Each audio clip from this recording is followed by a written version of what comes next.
Well, you've heard of the U.S. government seizing land under eminent domain, but now something unheard of is happening. The Canadian government is taking land, or a private company there is, from American citizens in the Midwest to build a pipeline, and the U.S. government is doing nothing to stop it.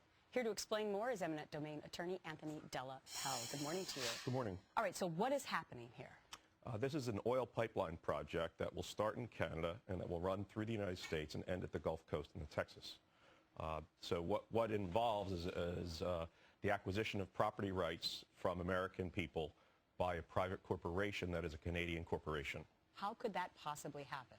The way it works, it involves a public utility, just like you might have an electric company or a gas pipeline company or a TV company that might need to put cable lines in. In order for a foreign company to exercise eminent domain in the United States, they need permission from the federal government. A portion of this project has already been approved by the federal government. This is the second leg of that pipeline that is now awaiting approval. All right, so here's what the company had to say about this. TransCanada spokesman Jeff Rao says, I think more important than where the owner is based is that this is a project that will meet U.S. need for energy.